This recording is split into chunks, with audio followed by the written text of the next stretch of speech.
ជំរាបសួរលោកគ្រូពួកយើងមកពីក្រុមទី16ហើយprojectពួកយើងនឹងនិយាយតាក់ទងនឹង Gilstorm Mobile Application project ហ្នឹងគឺធ្វើឡើងដោយសមាជិកពួកយើងមានគ្នាចំនួន4រូប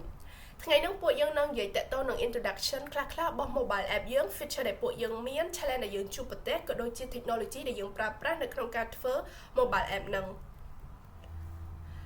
Gilstorm Mobile Application យើងគឺ develop ឡើងដោយប្រើ Flutter ហើយវាអាចឲ្យ customer ប្រើមើលនិងទិញវត្ថុអនុស្សាវរីយ៍ពី local artisan បានហើយ application នឹងផងដែរក៏មាននៅមុខងារសម្រាប់ artisan ក៏ដូចជា admin ក្នុងការគ្រប់គ្រង product order និង user ផងដែរគោលបំណងដែលយើងធ្វើ app ហ្នឹងគឺយើងចង់ជួយទៅដល់ local artisan ឲ្យគាត់អាចលក់ product online បាននិងឲ្យអតិថិជនគាត់អាចស្វែងរកនៅ handmade product ណាដែលមើលទៅ unique ក៏ដូចជាផ្ដល់នៅ experience ដែលល្អៗក្នុងការ shopping គាត់ចាំបាច់ទៅដល់ទីតាំងតែគាត់អាច shop តាម online បានគោលដៅដែលយើងធ្វើ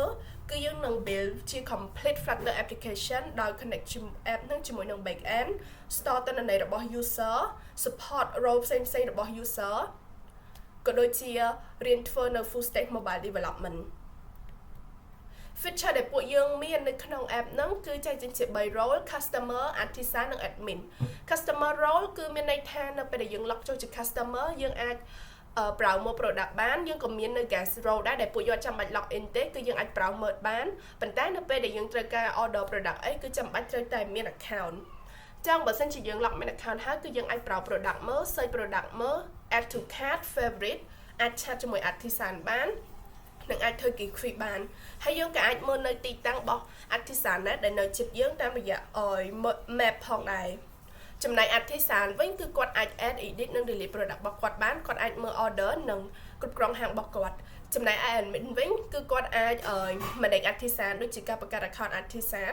បិទ account artisan ឲ្យ activate ឬក៏ suspend ឲ្យបាន manage product ក៏ដូចជា monitor system ចឹងយើងនឹងនិយាយអំពី flow របស់ ad collection flow គឺ ad collection flow ហ្នឹងគឺសម្រាប់ admin ចឹងនៅពេលដែល admin គាត់ click ទៅលើ ad collection button ហ្នឹង Flutter វានឹង validate input រួចហើយក៏ send data ហ្នឹងទៅកាន់ backend តាមរយៈ API ដែលយើងមាន admin API បន្ទាប់មក backend ហ្នឹងវានឹង store នៅ collection ថ្មីនៅក្នុង database ហ្នឹងហើយចុងក្រោយ app ហ្នឹងវានឹង refresh collection list របស់ collection ហ្នឹងហើយវានឹង add ទៅ collect ហើយ add collection ដែលទើបតែមានហ្នឹងនឹង display create ប៊ូតុងហ្នឹងគឺយើងប្រើ elevated ប៊ូតុងក្នុងផងដែរហើយនេះគឺជា admin API ដែលយើងប្រើប្រាស់ចឹងចំណុចខ្ញុំមានប៉ុណ្ណឹងសម្រាប់ slide នេះខ្ញុំនឹងបញ្យល់ពីរបៀបតា favorite feature ហ្នឹងវាដំណើរការដោយធ្វើការបញ្យល់គោលពីផ្នែកសំខាន់ទី1គឺ favorite notifier data និងទី2គឺ favorite item cut data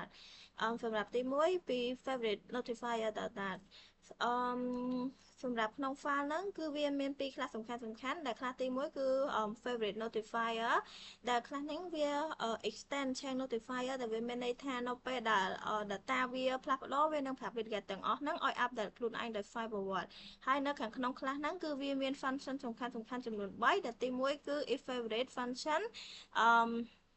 function ហ្នឹងគឺវា check មើលថាតើ product ណាដែលវាបាន add ទៅ favorite ហើយនៅដោយវាធ្វើការប្រៀបធៀបដោយ check title របស់ product ហ្នឹងសម្រាប់ទី2គឺ toggle function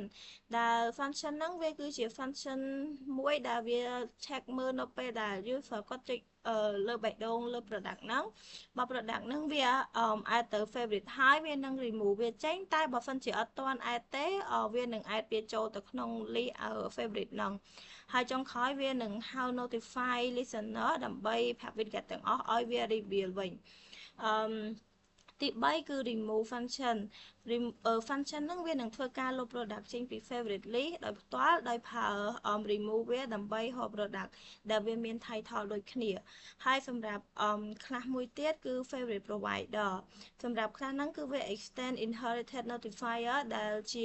Flutter build នៅក្នុង mechanism សម្រាប់ fifth state app ទាំងមូលហើយ make short out context ដែលមាននៅក្នុងនៅក្រោមហ្នឹងគឺវាឲ្យ widget ណាមួយនៅក្នុង app ហ្នឹងអាចចូលប្រើ favorite state បានភ្លាមដោយគ្រាន់តែវា favorite provider .out context ហើយសម្រាប់ file favorite item card data ហ្នឹងវាគឺជា UI widget ដែលបង្ហាញ product card នីមួយៗនៅក្នុង favorite page ហើយសម្រាប់ slide មួយនេះគឺខ្ញុំនឹងធ្វើការបញ្យល់អំពី feature សម្រាប់ artisan គាត់គ្រប់គ្រងទៅលើ product ដំណើរការចាប់ពី API call រហូតទៅដល់ UI ដែល artisan គាត់បានមើលឃើញសម្រាប់ទី1គឺ product API data សម្រាប់ file ហ្នឹងវាគឺជា service layer របស់យើងដែលមានន័យថា file ដែលវា responsible នៅក្នុងការ communicate ជាមួយនឹង backend server របស់យើងមាន function មួយឈ្មោះថា create product ដែលវាទទួលយក information ទាំងអស់របស់ artisan ដែលគាត់បានពេញដែលមានដូចជាឈ្មោះផលិតផលពណ៌នាពីតម្លៃប្រភេទរូបភាពអីជាដើមហើយនៅក្នុងក្នុងហ្នឹងវាបានបង្កើតជា payload ជា map នៃទិន្នន័យទាំងអស់ហ្នឹងរួចវាបញ្ជូនទៅកាន់ back end តាមរយៈ HTTP port request ទៅកាន់ endpoint ដែលមានឈ្មោះថា base product របស់ back end ហ្នឹងវាrespond មកវិញជាមួយនឹង status របស់វាកូដ200ឬមកក៏201នោះមានន័យថាវាជោគជ័យតែបើមិនជាអត់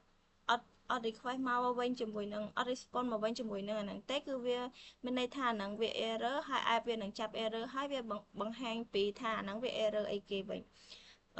មួយទៀតគឺនិយាយពី artisan product page data សម្រាប់នៅក្នុងនេះគឺយើងមាន function សំខាន់ពីរទី1គឺ open exit នៅពេលដែល artisan គាត់ចុចប៊ូតុង add product function វានឹងបើក form ឡើងខាងក្រោមដែលយើងហៅថាប៊ូតុង sheet របស់ artisan គាត់បំពេញ form រួចគាត់ចុចបញ្ជាក់ហើយយើងនឹងហៅ fix product ដើម្បីធ្វើការ refresh ពី list product ហ្នឹងទី2គឺ open edit sheet វាដំណើរការដូចគ្នាជាមួយនឹង open exit ដែរប៉ុន្តែវាបញ្ជូនទិន្នន័យ product ដែលមានស្រាប់ហ្នឹងចូលទៅក្នុង form ដើម្បីឲ្យ file វាត្រូវបំពេញជាមុនសិនមុននឹង artisan គាត់អាច edit វាបានចូលដល់ file មួយទៀតគឺនិយាយពី add edit product sheet សម្រាប់ file ហ្នឹងវាគ្រប់គ្រងមិនទាំងការ add ជាមួយនឹងការ edit ផលិតផលនៅក្នុង Webdata មួយហើយយើងដឹងថាវាត្រូវធ្វើអីវាកំពុងតែធ្វើអីដោយយើងធ្វើការ check ទៅលើ widget.existing បើ widget.existing វាអត់ណាទេមានន័យថាយើងបាន add product ហ្នឹងដែលមានស្រាប់ចូលមកហើយបន្ទាប់មកវានឹងធ្វើការហៅ product API.update product ហ្នឹងដើម្បីធ្វើការ update ប៉ុន្តែបើ widget.existing ហ្នឹងវាណាល់វាមានន័យថាវាកំពុងតែបង្កើតផលិតផល product ថ្មីមួយដូច្នេះវានឹងធ្វើការហៅ product API create product ជំនួសវិញចូលទៅចំណុចបន្តទៀតយើងនឹងពន្យល់ពី add order flow អញ្ចឹងគោលទាំងអស់ទុកនៅក្នុង check out page គោលខាងឆ្វេងនេះយើងប្រើ elevated button widget ដើម្បីបង្ហាញប៊ូតុងចំនួន3 place order បើសិនជា user បាន login ហើយ save and sign up បើសិនជា user អត់ទាន់ login ទេហើយនឹង create an account បើសិនជា user អត់ទាន់មាន account គោលភាគច្រើនគឺជា styling គោលចំកណ្ដាលបន្ទាប់នេះយើងប្រើដើម្បី check ទៅលើ back end វា connect ទៅ back end អញ្ចឹងបើសិនជាការ input របស់ user ទាំងអស់ហ្នឹងវាត្រូវតាមអីដែលបានកំណត់យើងប្រើ validate function កន្លែងនេះអញ្ចឹង user អាចបន្តទៅមុខទៀតបានកូដបន្ទាប់ខាងស្ដាំ product API.net កន្លែងនេះក៏ភ្ជាប់ពីគោលចំកណ្ដាលដែរវាធ្វើការពាក់ព័ន្ធទៅនឹង back end ដូចគ្នាចូលមកចំណុចបន្ទាប់គឺ add to cart flow អញ្ចឹងគោលទាំងអស់យើងទុកនៅក្នុង cart page.data គោលនៅខាងឆ្វេងនេះវាជា empty state គោលភាគច្រើនគឺជា styling នៅកន្លែងនេះយើងប្រើ stateless ដោយសារការនឹងអត់មានការផ្លាស់ប្ដូរទេហើយយើងនៅក្នុង bin method យើង return scaffold អញ្ចឹងនៅក្នុង scaffold នេះគឺជា styling ភាគច្រើននិង quantity plus ហើយនិង minus bottom កន្លែងនេះគឺយើងប្រើដើម្បីចុចបន្ថែមឬក៏បន្ថយចំនួន product និង order summary កន្លែងនេះយើងបង្កើត class order summary ដើម្បី display ទៅលើ summary របស់យើងទាំងអស់ដែលមានយើងប្រើ stateless ដូចគ្នាដោយសារវាអត់មានការផ្លាស់ប្ដូរទេកន្លែងនេះគឺជាចុងបញ្ចប់នៃការ order យើងប្រើ widget ដូចជា column នៅកន្លែងនេះហើយនឹងមានវិចិត្រច្រើនទៀតដូចជា size box box decoration អញ្ចឹងចំណុចរបស់ខ្ញុំមានតែប៉ុណ្្នឹងទេចឹងចូលមកដល់ចំណុចបន្ទាប់គឺ feature authentication ចឹងនៅក្នុង authentication ហ្នឹងចឹងនៅពេលដែល user គាត់ធ្វើការ login ជាមួយនឹង email ក៏ដូចជា password ហ្នឹងមុនដំបូងit send push request នៅក្នុង auth API ហ្នឹងទៅកាន់ backend ចឹងនៅពេលដែល send push request ហ្នឹងហើយនៅក្នុង backend ហ្នឹង backend verify email ថា email ហ្នឹងមាន store នៅក្នុង database អត់ហើយបើសិនជា email នៅក្នុង store នៅក្នុង database ហើយ password ដែល user enter ហ្នឹងត្រូវជាមួយនឹង encrypt password ដែល store នៅក្នុង database ហ្នឹងអត់ចឹងបើសិនជា user មួយហ្នឹងគាត់ valid ចឹងbackend ហ្នឹងនឹង generate token ហើយនឹង send back ទៅកាន់ Flutter ចឹងបន្ទាប់មកនៅពេលដែល send មកកាន់Flutter ហ្នឹងហើយ JW token ហ្នឹងនឹង store នៅក្នុង share preference ចឹង session ហ្នឹងនៅពេលដែលគាត់ចូលលើកក្រោយគាត់មិនចាំ login ទេហើយ JW token ហ្នឹង store information សំខាន់ដូចជា user ID user email តែអត់ store អីដែលជាដូចជា password ដែលសំខាន់ខ្លាំងចឹងនៅពេលដែលគាត់ធ្វើការចូលទៅកាន់ app ហ្នឹងគាត់មិនចាំ login សាថ្មីទេហើយនៅដល់ចំណុចបន្ទាប់គឺជា challenging code ចឹង challenging code របស់ពួកយើងហ្នឹងគឺជាការ route ទៅកាន់ role នីមួយៗចឹងមុនដំបូងពួកយើងគិតថាយើងធ្វើ user តែមួយទេគឺជា customer តែពួកយើងសម្រេចចិត្តថា add time role ពីរទៀតជា admin ហើយនិង artisan ចឹងនៅពេលហ្នឹងពួកយើងសូវវាដោយ create role មួយទៀតattribute មួយទៀតគឺ role